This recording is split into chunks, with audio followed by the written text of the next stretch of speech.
Dios Todopoderoso continúe bendiciendo a su pueblo, a su iglesia que le busca en espíritu y en verdad.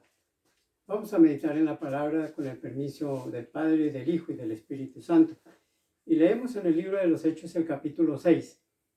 Leemos los versículos 8 al 10 que nos dicen así. Y Esteban, lleno de gracia y de poder, hacía grandes prodigios y señales entre el pueblo. Entonces se levantaron unos de la sinagoga llamada los Libertos, de los de Cirene, de Alejandría, de Cilicia y de Asia, disputando con Esteban. Pero no podían resistir a la sabiduría y al espíritu con que Esteban hablaba. Amén. Qué hermoso es el Señor, qué hermosa es su palabra. Bueno, Esteban fue el primer mártir cristiano. Y al igual que el Señor Jesús, lo acusaron de blasfemo. Al Señor Jesucristo le decían que echaba a los demonios en el nombre de Belzebú, en una cantidad de cosas, que todo lo que él hacía era blasfemia, que todo iba en contra de la Torá y de la ley. Y en el caso de Esteban sucedió lo mismo. Dice la Escritura en el versículo número 13, que pusieron testigos falsos que decían: este hombre no cesa de hablar palabras blasfemas contra este lugar santo y contra la ley. El 14, pues le hemos oído decir que ese Jesús de Nazaret destruirá este lugar y cambiará las costumbres que nos dio Moisés. Para ellos era una afrenta, si era cierto, pero como era mentira, igual estaban acusándolo. Pero algo precioso es que un hijo de Dios no puede esconder la unción. Un hijo de Dios no puede esconder la sabiduría que Dios le ha dado. Dice el versículo 10, pero no podían resistir a la sabiduría y al espíritu con que Esteban hablaba. No importa de qué te acusen a ti, de qué me acusen a mí, no van a poder resistir la sabiduría que Dios le da a sus siervos y siervas por medio de su Santo Espíritu. Eso hablaba de Esteban, y Esteban no era mejor que nosotros, era un hombre igual a todos nosotros. Lo que sí tenía él era santidad y unción. Y si nos hace falta, pues dice Santiago, búsquela, pidan a Dios que Él es amplio en dar todo lo que nos haga falta. Bendito sea el Señor. Entonces la santidad y la unción de un cristiano, ¿qué dijimos? No se puede esconder de ninguna manera. Mire que dice el versículo 15. Entonces todos los que estaban sentados en el concilio, mire, al fijar los ojos en él, en Esteban, vieron su rostro como el rostro de un ángel. Mire, dos versículos preciosos que nos hablan de la unción y el poder que Dios le había dado a Esteban. Que suceda eso en nosotros debe ser porque somos hijos de Dios y porque si tenemos la unción y la bendición de Dios, pues ahí tienen que ver el rostro de un ángel reflejado en el de nosotros. Tienen que ver la santidad, tienen que hablarnos y no resistir. Cuando el Señor Jesús hablaba, ellos no resistían. Cuando le dijeron, ¿a quién buscáis? Le dijo el Señor Jesús, les dijo, ¿a quién buscáis? A los soldados cuando vinieron a apresarlo. Entonces ellos dijeron, a Jesús de Nazaret, y él dijo, yo soy. Y cayeron como si lo hiciera fulminado un rayo, cayeron al piso. Porque no pueden resistir la santidad, no pueden resistir la unción y el poder de los hijos de Dios, en este caso de Jesús, y en el caso que nos toca hoy, el de Esteban. Bendito sea el Señor para siempre. Entonces, pienso, algunos escépticos de la Biblia, de la palabra, podrían contradecir los hechos de la vida de Esteban y decir, bueno, y si Esteban tenía tanto poder y tanta unción, ¿por qué no se salvó? ¿Por qué se dejó matar? ¿O por qué lo mataron? ¿O por qué Dios dejó que lo mataran? Porque siempre hay personas que están discutiendo sobre todas estas cosas. Lo que no entiendan lo ponen en tela de juicio como para amedrentar un poco a la iglesia. Muchos de la iglesia también podríamos decir, bueno, si yo estoy lleno del poder de Dios, lleno de su unción, ¿por qué me van a matar? ¿O por qué no? Yo puedo salvarme, puedo hacer un milagro a favor mío. No, el Señor Jesucristo nunca hizo un favor a favor suyo. No hizo ningún milagro a su favor. Simplemente, con sus palabras, con la palabra de Dios, él salía adelante.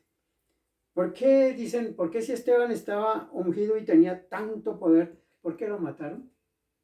Eso decían del Señor Jesucristo. Ellos dijeron al Señor Jesús, allá en Mateo capítulo 27, versículos 40 al 43, les invito para que lo veamos. Mateo 27, 40 al 43,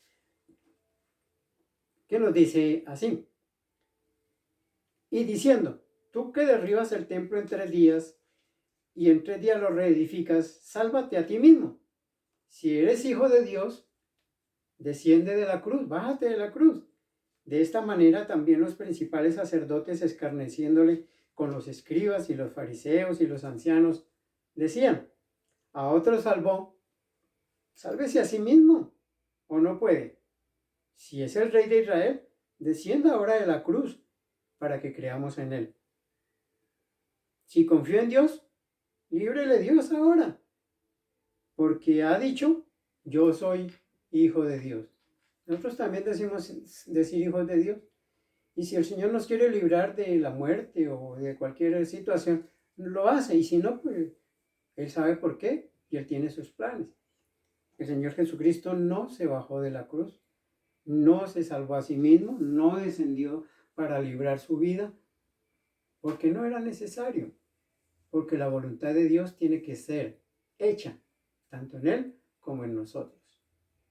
Lo mismo le decían entonces a Esteban, o podrían pensar de Esteban, bueno, tanta unción y tanta, si se le veía el rostro brillante que resplandecía, ¿y por qué lo mataron si era tan bueno y si tenía tanta unción? ¿Por qué lo mataron? Preguntémosle al Señor porque Él es el que decide todas las cosas. El designio de Dios, los humanos pocas veces lo podemos entender, pero Dios es grande, Dios es maravilloso. Ahora, cuando yo le tengo miedo a la muerte, y niego a Jesús para que no me maten, niego que soy hijo de Dios, voy a salvar mi vida cuando lo niegue. Dice, bueno, entonces se puede ir, ¿pero qué? Salvé mi vida física, pero mi vida espiritual, ¿en qué anda? El Señor Jesucristo lo advirtió. Dijo, el que quiera salvar su vida, la perderá. Eso lo dice la palabra del Señor. Si quiere salvar su vida, ciertamente la va a perder porque o es una cosa o es otra. Pero entonces, ¿cuál es la situación? El Señor Jesucristo nunca negó al Padre Celestial. Esteban nunca negó al Señor Jesucristo. Mira lo que dice la Escritura en Lucas, capítulo 17. Lucas, capítulo 17, y el versículo 33, acerca de lo que estamos hablando. 17, 33. Alabado sea el Señor. Lucas 17, 33. Bueno. Todo el que procure salvar su vida, la perderá. Y todo el que la pierda, la salvará. Eso suena como un acertijo, ¿no? Pero no es un acertijo. Es algo que el Señor Jesucristo dijo. Entonces dice, todo el que quiera salvar su vida, lo que expliqué hace un momentico, niego a Dios, niego a Jesucristo y salvo mi vida, pero pierdo la vida espiritual. Eso es lo que dice el Señor. Todo el que procure salvar su vida, la perderá. Y todo el que pierda su vida, es decir, su vida física, la salvará porque va a vivir eternamente con el Señor Jesús. Es donde tenemos que meditar, es donde tenemos que pensar que siempre llevamos la de ganar, aunque la gente del común vea que no llevamos la de ganar. Ay, tan bobo, se dejó matar, luego que le costaba renunciar a su religión, o a su Cristo, o a su Dios. No le costaba nada y había salvado su vida. ¿Qué le había costado a Esteban decir, bueno, está bien, no me apedreen, yo ya no hablo más? No, él murió predicando la palabra. Qué buen testimonio el de Esteban. Murió predicando la palabra porque sabía que su vida física le sería quitada, pero su vida espiritual permanecería siempre con Dios. ¿Por qué? Porque era un hombre de oración, de ayuno, era un hombre que buscaba la unción de Dios. Y ciertamente su testimonio fue muy corto, pero muy poderoso. Porque no fue mucho lo que vivió Esteban, porque él vivió su vida física para salvar su vida espiritual. Entonces dice la Escritura, dicen, ¿para qué le sirvió a Esteban tanta sabiduría, tanta unción? Para salvar su vida espiritual. Dice la Escritura que perdió su vida física, pero ganó la vida eterna. Mire que el Señor Jesús también dijo, ¿qué aprovechará al hombre? si ganare todo el mundo, pero pierde su alma, ¿de qué le aprovecha al hombre? Eso lo dijo el Señor. Vamos a mirarlo en Lucas capítulo 9. Lucas, Evangelio de San Lucas capítulo 9, versículos 23 al 26. Y decía a todos, son palabras del Señor Jesucristo, y decía a todos, si alguno quiere venir en pos de mí, niéguese a sí mismo, tome su cruz y sígame cada día. ¿Cómo es negarse a sí mismo? Ya no vivo para mí, ahora Cristo vive en mí. Entonces, cuando yo me niego a sí mismo, quiere decir que mi vida no me pertenece a mí, le pertenece a Él. Y que lo que suceda de hoy en adelante a esta vida, a tu vida, si estás entregado en las manos del Señor Jesucristo, depende de Él. Nada de lo que yo haga para salvar mi vida me va a servir. Porque hay alguien que es el dueño de mi vida, se llama Jesús, el que me ha redimido y nos ha redimido con su sangre preciosa. Y no hay nada ni nadie que nos pueda salvar aparte de Él. Entonces dice, si alguno quiere venir en pos de mí, niéguese a sí mismo, tome su cruz cada día y sígame. Porque todo el que quiera salvar su vida, la perderá. Y todo el que pierda su vida por causa de mí, éste la salvará. Estamos hablando de la vida espiritual, de la vida eterna. Entonces la vida física se pierde, pero la vida eterna permanece siempre y cuando tú y yo nos neguemos al Señor Jesús.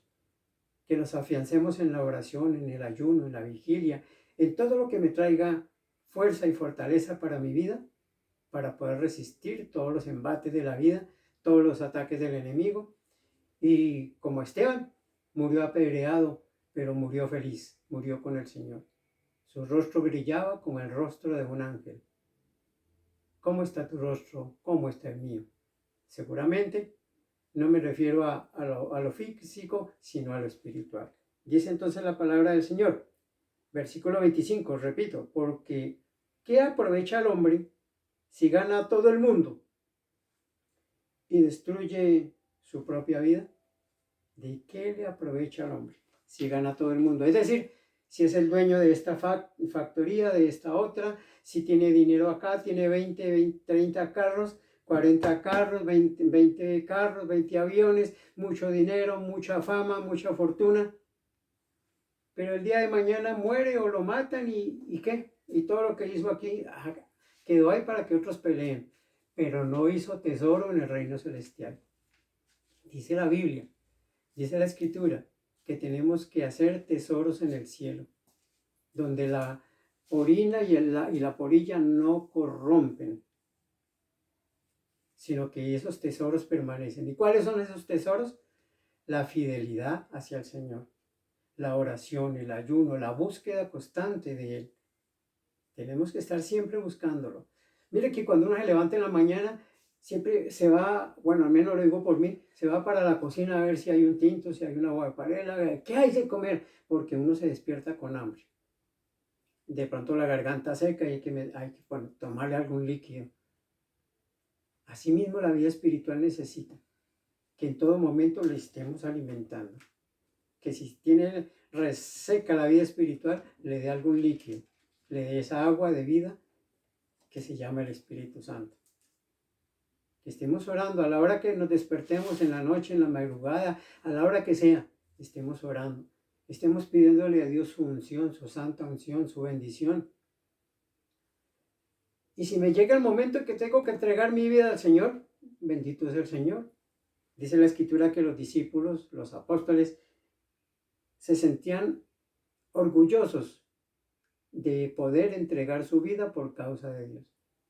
Decía que salieron sabiendo que eran dignos de ser azotados por causa de la palabra, cuando los azotaban allá con varas y con látigos. Pero seguramente si a mí me miran mal por ser cristiano, digo, yo como que no vuelvo a la iglesia. Me miraron mal, me dijeron esto, me dijeron evangélico, me dijeron cristiano, me dijeron, bueno, todo lo que ellos quieran decir. Pero de eso se trata la vida espiritual. de oración, ayuno, de poder en el Espíritu Santo. Que cuando nos vea la gente, no nos vea como cualquier cosa, sino vean, diga, ese hombre, esa mujer, esa niña, ese niño, ese joven, tienen algo que yo no tengo. ¿Qué será? Hay que investigar qué es. Y si se van detrás de nosotros, se van a dar cuenta qué es o cuál es el secreto tuyo y el mío. Porque van a llegar a la iglesia y se van a convertir al Señor. Entonces ya no estaremos tan solos porque ya hay otros más. Aunque el pueblo cristiano es un número grande, maravilloso. Pero el pueblo que de verdad busca a Dios no es tan grande. La mayoría somos religiosos, vamos, venimos a la iglesia y con eso quedamos contentos y volvemos a la rutina antigua. Ya sabemos de qué estamos hablando. Pero cuando hablamos de Dios, cuando hablamos de la relación de Dios y su iglesia, es una relación constante de oración, de ayuno, de búsqueda de Dios, de búsqueda de su poder. Digámosle al Espíritu Santo que nos llene de su poder, que nos llene de su unción, porque yo no quiero ser un cristiano más o un evangélico de banca.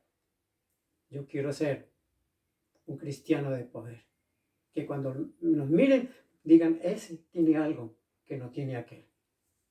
¿Y qué es eso que tiene? No es mío, no es suyo, es el poder de Dios actuando en nosotros.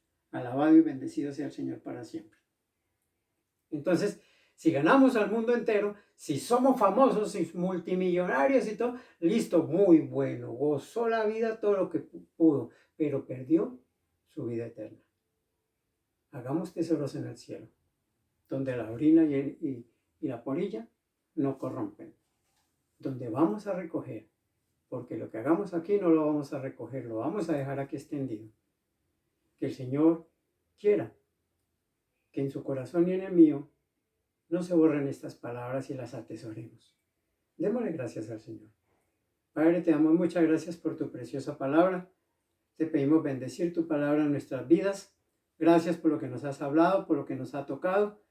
Bendice a tu pueblo y haz que tu iglesia sea una iglesia de poder, una iglesia de ayuno, de oración, y que como Esteban, nuestros rostros brillen y que no puedan resistir ante nosotros, ante las acusaciones falsas que nos hagan, no puedan resistir el poder de tu Santo Espíritu. Porque tu palabra lo dice, lo pido y lo creo, en Cristo Jesús, Señor nuestro. Muchas gracias te doy, Padre eterno. Amén. Señor Dios Todopoderoso, le siga bendiciendo, Iglesia de Dios. Amén.